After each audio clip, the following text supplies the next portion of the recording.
Assalamualaikum warahmatullahi wabarakatuh.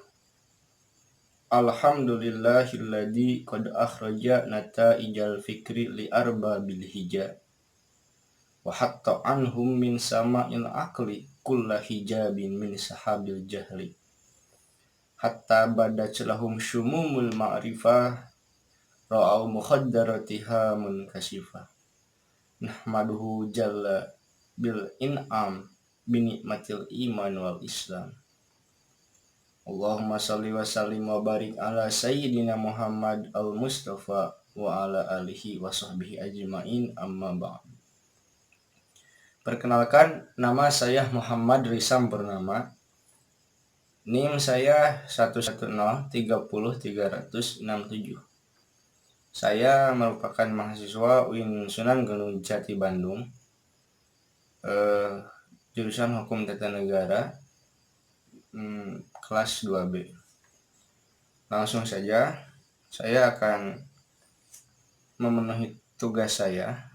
Yang pertama adalah kita pada pertemuan pertama berbicara mengenai perbedaan antara guru dengan dosen dan juga antara mahasiswa dengan siswa.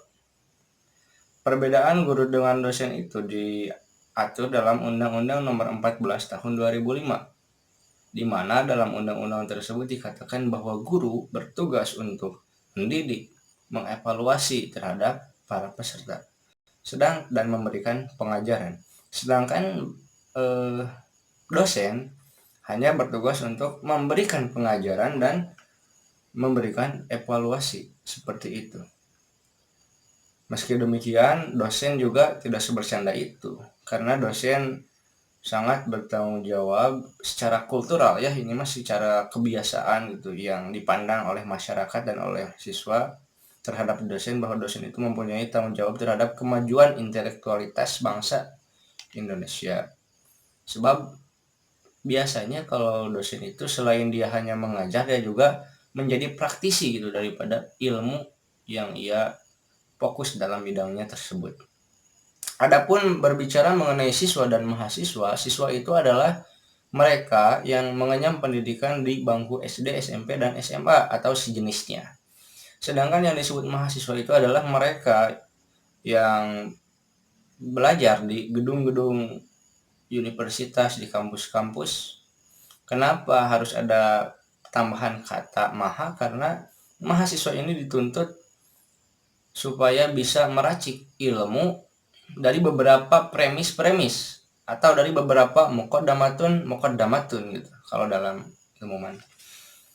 Tidak seperti siswa yang senantiasa disuapi gitu. Kita sebagai mahasiswa harus bisa lebih mandiri, harus bisa lebih ekspresif gitu, supaya bisa lebih radiks, mengakar sampai ke akar-akarnya, mendasar dan jero lah intinya mah, seperti itu. Dan sebagai mahasiswa kita juga dituntut datang ke kampus itu untuk apa gitu. Dosen datang ke kampus untuk apa? Mahasiswa datang ke kampus untuk apa? Tidak lain dan tidak bukan untuk apel atau cuman ngopi, melainkan untuk mengamalkan Tridharma perguruan tinggi, di mana Tridharma perguruan tinggi ini tidak dimiliki oleh siswa. Bahwa yang pertama, Tridharma perguruan tinggi itu adalah pendidikan, dan yang kedua itu adalah penelitian, sedangkan yang ketiga adalah pengabdian terhadap masyarakat. Ketiga Tridharma perguruan tinggi ini dijalankan setahap demi setahap dengan program-program yang tentunya sudah diatur dan direncanakan oleh pihak-pihak yang berwenang, seperti itu. Adapun pada pertemuan kedua, saya bisa memahami bahwa ilmu politik ini merupakan salah satu bagian daripada ilmu sosial, yang berarti sosial itu kebersamaan. Ilmu dan pengetahuan itu berbeda ya. Kalau pengetahuan itu adalah suatu pengetahuan gitu, cuman sifatnya tidak terkoordinasi. Sedangkan ilmu itu adalah koordinasi dari beberapa pengetahuan yang fokus pada suatu kajian tertentu. Misalkan ilmu politik, jelas apa itu ilmu politik? Ilmu politik itu adalah ilmu yang terkoordinasi yang fokus pada studi atau kajian politik. Nah, politik ini kalau di Indonesia itu kan terkenal dengan sebutan Gema Ripah Loh Jinawi gitu. Jadi politik ini adalah suatu upaya untuk menciptakan tatanan sosial yang lebih lebih tentram, lebih harmoni, lebih sejahtera seperti itu. Cuman menurut Peter Merkel, politik ini bisa dipandang baik dan bisa juga dipandang buruk, tergantung siapa yang melaksanakan terhadap teori-teori politik yang ada. Apabila teori-teori yang ada digunakan untuk kepentingan pribadi, menempuh kekayaan dan memperoleh kekuasaan hanya untuk itu, maka politik sangatlah buruk keadaannya bila mana sebatas itu. Adapun apabila politik digunakan untuk mengatur kepentingan masyarakat, untuk mensejahterakan masyarakat, untuk mengkoordinasi masyarakat, untuk hal-hal yang mengundang kemanfaatkan, maka menurut Peter Merkel itu adalah sebaik-baiknya politik. Kalau di Plato menyebutnya sebagai apa ya, endamonia ya, tidak jauh artinya sebagai good life gitu, supaya hidup ini menjadi hidup yang lebih baik seperti itu. Nah, fokus daripada politik ini menurut buku Prof. Miriam Budiarjo ada 3 ya, paling tidak ada 3. Yang pertama itu adalah untuk memperoleh kekuasaan, dan yang kedua adalah untuk menentang kekuasaan apabila tidak sejalan dengan idealisme yang ada, dan yang ketiga itu adalah untuk melaksanakan kekuasaan apabila kita telah berhasil mendapatkan kekuasaan tersebut. Adapun pada pertemuan ketiga ada Bapak memberikan suatu pertanyaan, apakah demokrasi merupakan suatu sistem yang sempurna? Saya jadi teringat perkataan Plato bahwa sempurna itu tidak hanya ditentukan daripada satu aspek. Oke, kita katakan demokrasi adalah secara sistemnya itu adalah sistem yang sempurna, karena apa? Terjadi pembagian kekuasaan sehingga yang namanya kesewenang-wenangan itu akan apa ya? Akan bisa diminimalisir dalam suatu keberlangsungan rezim-rezim tertentu. Dan itu memang nampak sekali di kita. Cuman kata Plato, untuk melihat suatu keidealan, jangan hanya melihat dari satu aspek. Kita lihat demokrasi sebagai sistem yang sempurna, tapi apakah masyarakat yang menjalankan demokrasi itu juga sudah siap untuk menerima demokrasi? Sebab dalam buku Demokrasi Kita yang digagas, yang merupakan buah pikiran daripada wakil presiden kita, yang pertama yaitu Muhammad Hatta, Bung Hatta, menyatakan bahwa untuk menjalankan demokrasi diperlukan tanggung jawab yang sangat penting. Karena kalau diperlukan tanggung jawab yang sangat besar gitu tanggung jawabnya. Karena apa? Kalau misalkan tanggung jawabnya minim, ya yang akan terjadi itu adalah korupsi, kolusi, dan nepotisme serta sejenisnya. Maka kalau melihat apakah di Indonesia sudah ideal gitu diterapkan demokrasi, bagi saya pribadi sebenarnya sejak dulu Indonesia itu belum siap untuk demokrasi. Kenapa? Karena masih banyak eh, masyarakat dan anggota partai politik yang tanggung jawabnya itu minim. Masyarakat yang belum belum apa ya terpelajar, yang pendidikannya masih minim sehingga bisa terpengaruhi oleh uang dalam keadaan kampanye, terus terbawa arus-arus hoaks dan sebagainya. Itu menurut beberapa pandangan tokoh dan analisa saya. Adapun pada pertemuan keempat mengenai pembatasan kekuasaan gitu. Apakah pembatasan kekuasaan itu adalah suatu yang mesti kita laksanakan dalam dinamika perpolitikan? Ya tentu, karena kalau suatu kekuasaan tidak dibatasi, nanti yang terjadi adalah kesewenang-wenangan. Misalkan apa di zaman Pak Harto? Di zaman Pak Harto bisa dor, bisa ada menembak terhadap rakyat seperti itu. Karena apa? Tidak ada pembatasan kekuasaan. Dan yang bisa membatasi kekuasaan itu adalah undang-undang yang berlaku dalam suatu negara tersebut. Sedangkan untuk membuat suatu undang-undang itu merupakan tugas daripada perwakilan rakyat. Dan perwakilan rakyat ini haruslah seseorang yang terdidik. Maka untuk melakukan pembatasan kekuasaan itu haruslah didasarkan kepada intelektualitas, harus didasarkan kepada kesadaran bersama, seperti itu. Nah, yang kelima, kita berbicara mengenai sejarah HAM dan penerapannya di Negara Kesatuan Republik Indonesia ini. Begini ya, dalam Pancasila tahun 1945 dan pada Piagam Jakarta kita telah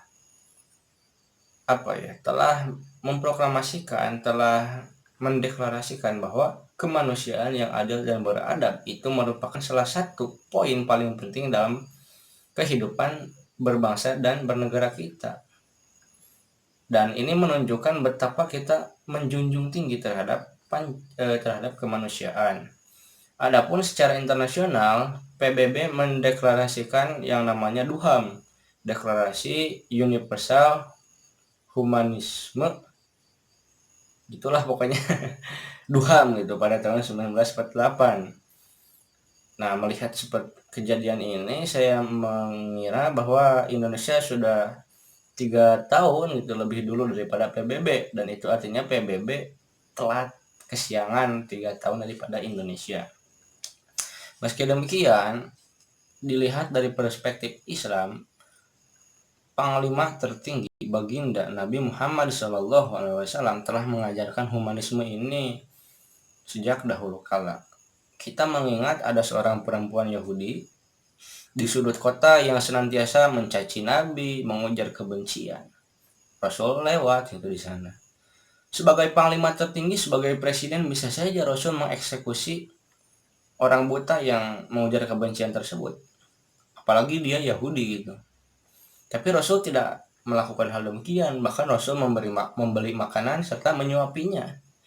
Nah, di sini Rasul itu mengajarkan apa? Mengajarkan humanisme, memanusiakan manusia. Selama dia itu manusia, sejahat apapun, segoblok apapun, maka perlakukanlah layaknya seorang manusia. Dan setelah beberapa tahun kemudian, para ulama menyusun teori-teori gitu. Akhirnya tergagaslah suatu teori maqasidus syariah, maksud daripada syariah. Salah satu maksud syariah itu adalah hifdzun nafs, menjaga jiwa, hifdzul aql, menjaga akal, hifdzul mal, dan lain sebagainya. Itu menjadi tolak ukur dalam konsep syariat Islam, bahwa Islam sendiri mengajarkan memanusiakan manusia. Bahkan dalam suatu surat dikatakan, apabila kita membunuh satu manusia tanpa alasan yang benar, tanpa karena manusia tersebut membunuh manusia yang lainnya atau membuat kerusakan di muka bumi, maka seolah-olah kita itu membunuh seluruh manusia di muka bumi ini. Itu dapat kita simpulkan bahwa kemanusiaan sejak dulu itu ada dan begitu dijunjung tinggi.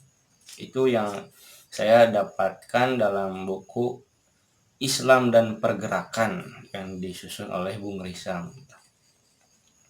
Bisa dilihat bukunya di Tokopedia atau Guepedia, kemarin baru terbit.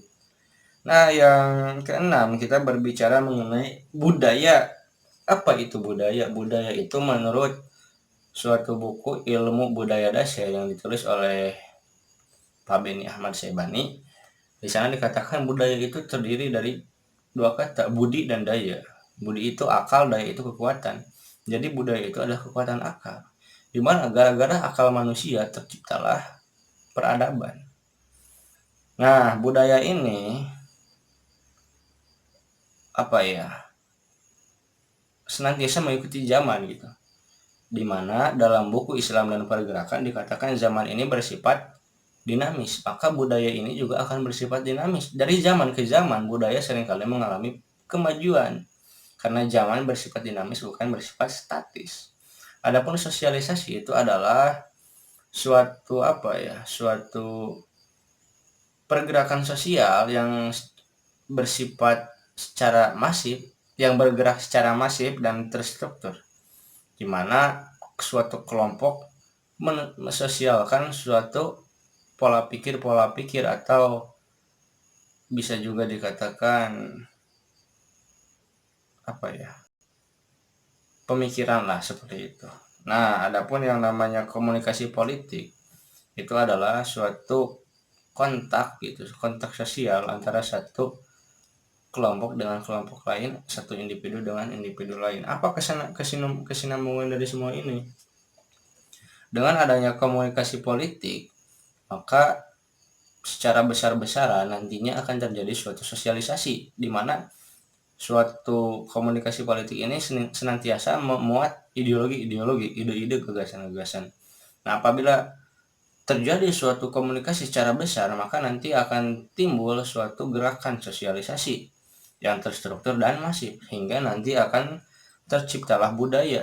Setelah tercipta budaya secara legal dan formal, kelak di kemudian hari akan menciptakan peradaban yang begitu megah yang menjadi bagian daripada tatanan sosial. Adapun yang ketujuh berbicara mengenai partai politik, partisipasi politik, definisi dan sistemnya. Dalam buku Proses Legislatif karya tulisan Dr. Inu Kencana dikatakan bahwa sistem kita itu sistem multipartai, di mana multipartai ini partainya banyak dan ketika melalui eh, dalam proses pilkada atau pilpres dan lain sebagainya, mereka mencalonkan orang-orang yang mereka anggap percaya dari tiap-tiap politik, dari tiap-tiap partai politik. Nah, partai politik ini merupakan basis sekaligus kekuatan dalam rangka membangun suatu demokrasi. Cuman kelemahan dari sistem multipartai ini adalah terjadinya kong kali kong yang terjadi dalam koalisi. Dalam koalisi itu terjadi suatu kesepakatan antara satu sama lain, dan di situ idealisme kadang-kadang luntur. Terjadi hal-hal yang bersifat pragmatis seperti itu. Nah, partisipasi politik ini akan kita lihat ketika orang-orang yang lolos dari partai politik terhadap misalkan legislatif atau eksekutif, kemudian mereka menduduki kursi-kursi jabatan. Nah, di situ mereka akan memberikan ide-ide, gagasan-gagasan sesuai idealisme yang mereka yakini, yang tentunya memiliki hubungan erat dengan partai politik, berkesinambungan dan seperti itu. Mungkin itu yang bisa saya bicarakan dalam kesempatan ini, berhubung waktu dan keterbatasan saya juga. Mohon maaf apabila banyak kekurangan dan kesalahan. Wa ma taufiqi illa billah, ilahi tawakkaltu wa ilahi unib. Wassalamualaikum warahmatullahi wabarakatuh.